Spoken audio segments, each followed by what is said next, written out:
ಹೆತ್ತು ಬೆಳೆಸಿದ ಮಗನಾಗಿ ನಿಮ್ಮೆದುರು ನಿಂತಿದ್ದೇನೆ. ಮದಕರ ನಾಯಕ ಆಳಿದ ನಾಡು, ವೀರವನಿತೆ ಓನಕ್ಕ ಓಬವ್ವ ಜನ್ಮ ತಾಳಿದ ಭೂಮಿ, ಶರಣಶ್ರೇಷ್ಠರು ನಡೆದಾಡಿದ ತಪೋವನ, ಐತಿಹಾಸಿಕ ಚಿತ್ರದುರ್ಗ ಇಂದು ಕನ್ನಡ ನಾಡಿನ ಮೂಲೆ ಮೂಲೆಯಿಂದ ಹರಿದು ಬಂದಿರುವ ನಿಮ್ಮ ಅಭಿಮಾನದ ಜನಸಾಗರದ ಮುಂದೆ ನಿಂತಿರುವ ನನಗೆ ಅಕ್ಷರಶಃ ಇಂದು ಮಾತು ಹೊರಬರುತ್ತಾ ಇಲ್ಲ.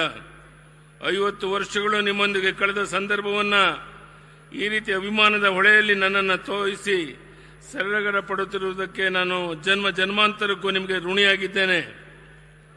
ಎಷ್ಟೇ ಕಾರ್ಯದ ಒತ್ತಡವಿದ್ದರೂ ಸಹ ಇಂದಿನ ಕಾರ್ಯಕ್ರಮದಲ್ಲಿ ಭಾಗವಹಿಸಲು ಆಗಮಿಸಿರುವ ಸರ್ದಾರ್ ವಲ್ಲಭಭಾಯಿ ಪಟೇಲ್ ನಂತರ ದೇಶ ಕಂಡ ದಿಟ್ಟದೆಯ ಗೃಹ ಮಂತ್ರಿ ಅಮಿತ್ ಶಾ ಅವರು ಇಲ್ಲಿ ಬಂದು ಕುಳಿತಿರುವ ನಮ್ಮೊಂದಿಗಿರುವ ಈ ಕ್ಷಣ ದುರ್ಗದ ನೆಲದಲ್ಲಿ ಅವರೊಬ್ಬ ವೀರ ಮದಕರಿ ನಾಯಕನಂತೆ ಕಂಗೊಳಿಸುತ್ತಿದ್ದಾರೆ. ಏಕೆಂದರೆ ದೇಶ ಕಂಡಂತಹ ಶ್ರೇಷ್ಠ ಪ್ರಧಾನಿ ಸ್ವಾತಂತ್ರ್ಯಾನಂತರ ಭಾರತವನ್ನು ಮುಗಿಲೆತ್ತರಕ್ಕೆ ಕೊಂಡೊಯ್ಯಲು ವಿಶ್ವದ ಮುಂಚೆಲೆಗೆ ಭಾರತವನ್ನು ಮೊದಲ ಸ್ಥಾನದಲ್ಲಿ ನಿಲ್ಲಿಸಲು ಸಂಕಲ್ಪ ತೊಟ್ಟು ದುಡಿಯುತ್ತಿರುವ ನಮ್ಮ ನೆಚ್ಚಿನ ಪ್ರಧಾನಿ ನರೇಂದ್ರ ಮೋದಿ ಅವರಿಗೆ ಹೆಗಲು ಕೊಟ್ಟು ರಾಷ್ಟ್ರವನ್ನು ಉಳಿಸುವುದಕ್ಕೆ ಅಮಿತ್ ಶಾಜಿ ಅವರ ಅನರ್ಷೆ ದುಡಿತಾ ಇದ್ದಾರೆ. ಇಂದು ಪಶ್ಚಿಮ ಬಂಗಾಳದಂಥ ಬೃಹತ್ ರಾಜ್ಯ ನುಸುಳುಕೋರರ ಹಾವಳಿಯಿಂದ ಭಾರತಕ್ಕೆ ಸವಾಲಾಗಿ ಪರಿಣಮಿಸಿತ್ತು. ಕಳೆದ 3-4 ದಶಕಗಳಿಂದ ಅಲ್ಲಿ ಮುಕ್ತ ಮತ್ತು ನ್ಯಾಯ ಸಮ್ಮತ ಚುನಾವಣೆ ನಡೆದಿರಲಿಲ್ಲ. ಅಂತಹ ಪಶ್ಚಿಮ ಬಂಗಾಳದಲ್ಲಿ ಹಿಂದೆಂದೂ ಕಾಣದಂಥ ಚುನಾವಣೆಯನ್ನು ಯಶಸ್ವಿಯಾಗಿ ನಡೆಸಿರುವುದು ಕೇವಲ ಪ್ರಜಾಪ್ರಭುತ್ವ ಜಯವೇ ಅಲ್ಲ, ಭಾರತದ ವಿಜಯ ಎಂದು ಜಗತ್ತಿಗೆ ಸಾರಿದ ಪ್ರಧಾನಿ ನರೇಂದ್ರ ಮೋದಿ ಅವರು ಅಮಿತ್ ಶಾಜಿ ಅವರ ಜೋಡಿ ಶಕ್ತಿ ಶತಕೋಟಿ ಭಾರತೀಯರಲ್ಲಿ ರೋಮಾಂಚನ ತರಿಸಿದೆ. ಇಲ್ಲಿ ಕುಳಿತಿರುವ ಈ ಜನಸಾಗರದ ಪರವಾಗಿ ಪ್ರಧಾನಿ ನರೇಂದ್ರ ಮೋದಿ ಅವರಿಗೆ ಹಾಗೂ ಅಮಿತ್ ಶಾಜಿ ಅವರಿಗೆ ಕರ್ನಾಟಕದ ಜನತೆಯ ಪರವಾಗಿ ನಾನು ಹೃದಯ ತುಂಬಿ ಅಭಿನಂದನೆಯನ್ನು ಸಲ್ಲಿಸುತ್ತಿದ್ದೇನೆ. ಇಂದು ಅಭಿಮಾನೋತ್ಸವದಲ್ಲಿ ಭಾಗವಹಿಸಲು ಆಗಮಿಸುತ್ತಿರುವ ಅಮಿತ್ ಶಾ ಅವರು ಕೇವಲ ನನ್ನ ಅಭಿನಂದನೆಗಷ್ಟೇ ಬಂದಿಲ್ಲ. ಈ ದೇಶ ಸುಭದ್ರವಾಗಿದೆ. ದೇಶಕ್ಕೆ ಎದುರಾಗುವ ಯಾವುದೇ ಒಳಗಿನ ಅಥವಾ ಹೊರಗಿನ ಸವಾಲುಗಳನ್ನು ನಾವು ಅತ್ಯಂತ ಕಠಿಣ ಕ್ರಮಗಳಿಂದ ಸೆದೆಬಡಿಯುತ್ತೇವೆ ಎಂಬ ಸಂದೇಶವನ್ನು ನೀಡಲು ಬಂದಿದ್ದಾರೆ. ಪ್ರೀತಿ ಇಟ್ಟು ಬಂದಿರುವ ಅವರಿಗೆ ನಾನು ಕೃತಜ್ಞತೆ ಸಲ್ಲಿಸುತ್ತೇನೆ. ಇಂದಿನ ಅಭಿಮಾನೋತ್ಸವ ಕೇವಲ ಯಡಿಯೂರಪ್ಪನ ಅಭಿಮಾನೋತ್ಸವ ಅಷ್ಟೇ ಅಲ್ಲ, ಪ್ರಧಾನಿ ಮೋದಿ ಹಾಗೂ ಅಮಿತ್ ಶಾ ಅವರ ಪಂಚರಾಜ್ಯಗಳ ಚುನಾವಣೆಯಲ್ಲಿ ದಿಗ್ವಿಜಯ ಸಾಧಿಸಿದ ಸಂತೋಷದ ಸಂಭ್ರಮದ ಹೌದು ಎಂದಕ್ಕೆ ನಾನು ಅಭಿಮಾನ ಪಡುತ್ತಿದ್ದೇನೆ.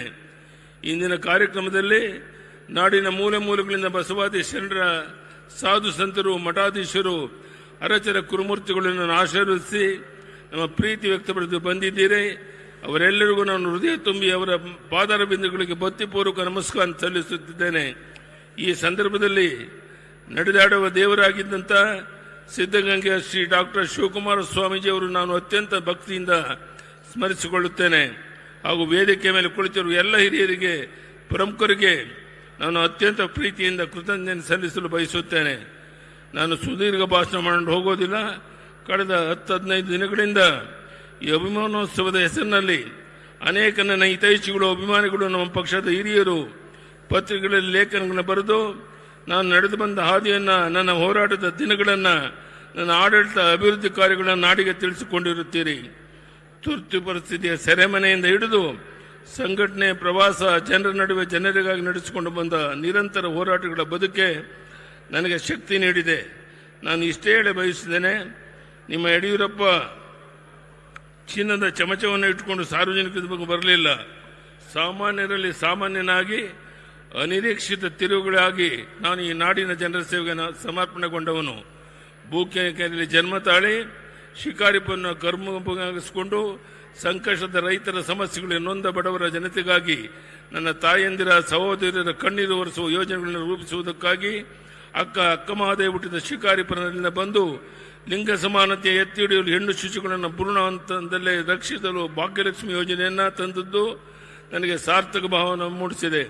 ನನ್ನಿಂದ ಸಾಧ್ಯವಾದಷ್ಟು ಅನ್ನದಾತನ ರೈತನ ಕಣ್ಣೀರು ಒರೆಸುವ ಪ್ರಾಮಾಣಿಕ ಪ್ರಯತ್ನ ಮಾಡಿಕೊಂಡು ಬಂದಿದ್ದೇನೆ. ರೈತರಿಗಾಗಿ ಪ್ರತ್ಯೇಕ ಕೃಷಿ ಬಜೆಟ್ ಮಂಡಿಸಿದ ಸಾರ್ಥಕತೆಯನ್ನು ನಾನು ಎಂದಿಗೂ ಮರೆಯಲಾರೆ. ಸದ್ಯ ಸುರಕ್ಷಿತ ನಮ್ಮ ರೈತರಿಗೆ ಬಡ್ಡಿ ರಹಿತ ಸಾಲ, ರಾಜ್ಯದ ನೀರಾವರಿ ಯೋಜನೆ ಶಕ್ತಿ ಮೀರಿ ಕೆಲಸ ಮಾಡಿದ್ದೇನೆ. ನನ್ನ ಜೀವನವೇ ಹೋರಾಟದ ಜೀವನ, ಹೋರಾಟ ಮತ್ತು ಸಂಘಟನೆಯನ್ನು ತಪಸ್ಸು ಎಂದು ಸ್ವೀಕರಿಸಿದವನು. ಇದಕ್ಕೆ ಮಾರ್ಗದರ್ಶನ ತೋರಿದ್ದು ನನಗೆ ಸಂಸ್ಕಾರವನ್ನು ನೀಡಿದ ರಾಷ್ಟ್ರೀಯ ಸ್ವಯಂ ಸೇವಕ ನಾನೊಬ್ಬ RSS ಕಾರ್ಯಕರ್ತ ಎಂದು ಹೆಮ್ಮೆ ಪಡುತ್ತೇನೆ. ಅಧಿಕಾರದ ಬೆನ್ನತ್ತಿ ಹೋರಾಟಕ್ಕಿಳಿಯಲಿಲ್ಲ. ಮುಖ್ಯಮಂತ್ರಿಯ ಕನಸಂತೂ ಎಂದೂ ಕಂಡಿರಲಿಲ್ಲ. ಆದರೆ ಪುರಸಭೆಯಿಂದ ವಿಧಾನಸಭೆಯವರೆಗೆ ವಿರೋಧ ಪಕ್ಷದ ಸ್ಥಾನದ ಮುಖ್ಯಮಂತ್ರಿ ಸ್ಥಾನದವರೆಗೆ ತಲುಪಲು ನಾಡಿನ ಜನತೆ ನನ್ನ ಬೆಳೆಸಿದರು, ಹರಿಸಿದರು. ಇದಕ್ಕೆ ಕಾರಣ ಯಡಿಯೂರಪ್ಪ ಅಧಿಕಾರದ ರಾಜಕಾರಣದ ಬರಲಿಲ್ಲ, ಜನರ ಸಂಕಷ್ಟವನ್ನು ಪ್ರತಿನಿಧಿಸಿ ರೂಪಿಸಿದ ಹೋರಾಟಗಳಿಂದ ಮೇಲೆದ್ದು ಬಂದವನೆಂಬ ಕಾರಣಕ್ಕಾಗಿ. ಅಣ್ಣ ಬಸವಣ್ಣ ಹೇಳಿದ ಇವ ನಾರವ ಎಂದು ಜನ ಕೇಳಲಿಲ್ಲ. ಯಡಿಯೂರಪ್ಪ ಇವ ನಮ್ಮವ ಎಂದು ಪ್ರೀತಿಯಿಂದ ಅಪ್ಪಿ ಆಶೀರ್ವದಿಸಿದ ಪರಿಣಾಮವಾಗಿ 50 ವರ್ಷಗಳ ನನ್ನ ಪಯಣ ಸಾರ್ಥಕವಾಗಿ ಪೂರ್ಣಗೊಳ್ಳಲು ಕಾರಣವಾಗಿದೆ. ಇಂದು ಪ್ರಧಾನಿ ನರೇಂದ್ರ ಮೋದಿ ಅವತಾರ ಪುರುಷದ ರೀತಿಯಲ್ಲಿ ಜನ್ಮವೆತ್ತಿ ಬಂದಿದ್ದಾರೆ. ಪ್ರಧಾನಿ ಹುದ್ದೆಯಲ್ಲಿ ಕುಳಿತು ರಾಷ್ಟ್ರವನ್ನು ಮುನ್ನಡೆಸುತ್ತಿದ್ದಾರೆ. ಅಮಿತ್ ಶಾ ಅವರು ಮೋದಿಜಿಯವರಿಗೆ ಹೆಗಲಾಗಿ ನಿಂತಿದ್ದಾರೆ. ಕೇಂದ್ರದ ಸಂಪುಟದ ಅನೇಕ ಸಚಿವರು ಈ ಪಡೆಯಲಿದ್ದಾರೆ. ರಾಷ್ಟ್ರೀಯ ಅಧ್ಯಕ್ಷರಾಗಿ ನಿತಿನ್ ನಬೀನ್ ಅವರನ್ನು ನೇಮಿಸುವ ಮೂಲಕ ಯುವಶಕ್ತಿಗೆ ಪ್ರೇರಣೆ ನೀಡಿದ್ದಾರೆ. ರಾಷ್ಟ್ರೀಯ ಮಟ್ಟದಲ್ಲಿ ಸಂಘಟನೆಗೆ ಸಂತೋಷ್ ಜಿ ಅವರನ್ನು ಸಮರ್ಪಿಸಿಕೊಂಡಿದ್ದಾರೆ. ಈ ದೇಶ ನಂಬರ್ 1 ಸ್ಥಾನಕ್ಕೆ ಏರಬೇಕಾದರೆ ಪ್ರಧಾನಿ ನರೇಂದ್ರ ಮೋದಿ ಅವರು ಕನಿಷ್ಠ ಇನ್ನೂ 10 ವರ್ಷವಾದರೂ ಈ ದೇಶವನ್ನು ಮುನ್ನಡೆಸಬೇಕಾಗಿದೆ. ಅವರ ಜೊತೆಗೆ ಅಮಿತ್ ಶಾ ಜಿ ಅವರು ರಾಷ್ಟ್ರವನ್ನು ಕಟ್ಟಲು ದುಷ್ಟರಿಂದ ದೇಶ ರಕ್ಷಿಸಲು ಶಾಂತಿ ಸಮೃದ್ಧಿಯ ನೆಲೆಬೀಡಾಗಿ ಮಹಾಸೇನಾನಿಯಂತೆ ತಮ್ಮ ಕಾಯಕ ಮುಂದುವರಿಸಬೇಕಾಗಿದೆ. ಭವಿಷ್ಯದಲ್ಲಿ ಭಾರತದ ಕನಸು ಸಾಕಾರವಾಗಲಿದೆ. ಅದನ್ನು ಕಣ್ತುಂಬಿಕೊಳ್ಳುವ ಅವಕಾಶ ನಮಗೆ ಕರುಣಿಸಿದ್ದಾನೆ. ಅದೇ ನಮ್ಮ ಜೀವನದ ಸೌಭಾಗ್ಯ. ನಮ್ಮ ಪಕ್ಷವನ್ನು ಕಟ್ಟಿದ ಶ್ಯಾಮಪ್ರಸಾದ್ ಮುಖರ್ಜಿ, ದೀನ್ ದಯಾಳ್ ಉಪಾಧ್ಯಾಯ, ಶ್ಯಾಮಪ್ರಸಾದ್ ಅವರ ಮಾತೃ ನೆಲ ಪಶ್ಚಿಮ ಬಂಗಾಳದಲ್ಲಿಂದು ಕಮಲ ಹರಳಿ ಪ್ರಜ್ವಲಿಸುತ್ತಿರುವುದಂತೂ ಭಾರತಾಂಬೆಯ ಮಡಿಲನ್ನು ಉಳಿಸುವುದಕ್ಕಾಗಿ ಶತಮಾನಗಳಿಂದ ತಮಸ್ಸು ತ್ಯಾಗ ಬಲಿದಾನಗೈದ ನೂರಾರು ಆತ್ಮಗಳು ಇಂದು ಸಂತೃಪ್ತ ಭಾವ ಹೊಂದಿರುವುದು ಎಂದು ನನ್ನ ನಂಬಿಕೆ. 50 ವರ್ಷ ಕಾಲ ನಿಮ್ಮ ಯಡಿಯೂರಪ್ಪನನ್ನ ಪ್ರೀತಿಯಿಂದ ಸಲಹಿದ್ದೀರಿ, ಅಭಿಮಾನದಿಂದ ಬೆಳೆಸಿದ್ದೀರಿ, ನನ್ನ ಹೋರಾಟಕ್ಕೆ ಶಕ್ತಿ ಕೊಟ್ಟಿದ್ದೀರಿ. ಮುಖ್ಯಮಂತ್ರಿ ಸ್ಥಾನದಲ್ಲಿ ಕುಳಿತು ಅಧಿಕಾರದಲ್ಲಿದ್ದಾಗ ಬೆಳಕು ತೋರಿದ್ದೀರಿ. ಈ ಋಣ ಎಂದಿಗೂ ತೀರಿಸಲಾಗದೆಂದು ಮತ್ತೆ ಹೇಳುತ್ತಾ ನನ್ನ ಕಡೆಯ ಉಸಿರಿರುವ ತನಕ ವಿರಮಿಸುವ ಪ್ರಶ್ನೆ ಇಲ್ಲ. ವಿರಮಿಸುವ ಪದ ನನ್ನ ಹತ್ತಿರ ಸುಳಿಯುವುದೂ ಇಲ್ಲ. ನನಗೆ ದೇವರು ಶಕ್ತಿ ಕೊಟ್ಟಿರುವ ತನಕ ಸಂಘಟನೆ ಹೋರಾಟವನ್ನು ನಾಡಿಗಾಗಿ, ದೇಶಕ್ಕಾಗಿ, ಪಕ್ಷಕ್ಕಾಗಿ ಮತ್ತೊಮ್ಮೆ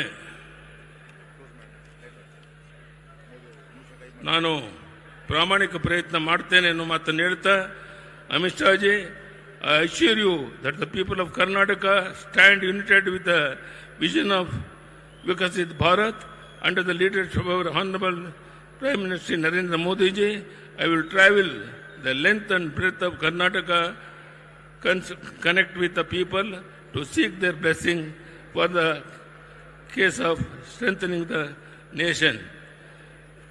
ಈ ಮಾತನ್ನು ಹೇಳ್ತಾ ಇವತ್ತು ಅಮಿತ್ ಶಾ ಜಿಯವರು ಪಶ್ಚಿಮ ಬಂಗಾಳದಲ್ಲಿ ಅಂತ ಕಾರ್ಯಕ್ರಮಗಳು ಇದ್ರೂ ಸಹ ಸಮಯವನ್ನು ಮಾಡಿಕೊಂಡು ಇಲ್ಲಿಗೆ ಬಂದು ನಮಗೆಲ್ಲರಿಗೂ ಆಶೀರ್ವಾದ ಮಾಡಿದ್ದಾರೆ.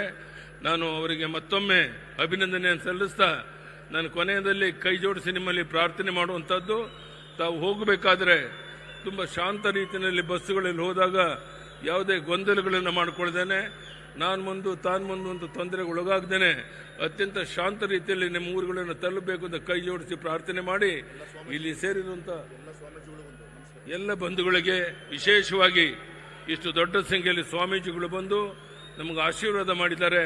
ಎಲ್ಲ ಸ್ವಾಮೀಜಿಗಳವರಿಗೆ ನಾನು ಮತ್ತೊಮ್ಮೆ ತಲೆಬಾಗಿ ನಮಸ್ಕರಿಸುತ್ತಾ ತಮ್ಮೆಲ್ಲರಿಗೂ ವಂದಿಸಿ ನನ್ನ ಮಾತನ್ನು ಮುಗಿಸ್ತೇನೆ. ಬಲೋ ಭಾರತ್ ಮಾತಾ ಕಿ. ಧನ್ಯವಾದಗಳು. ನಮಸ್ಕಾರ.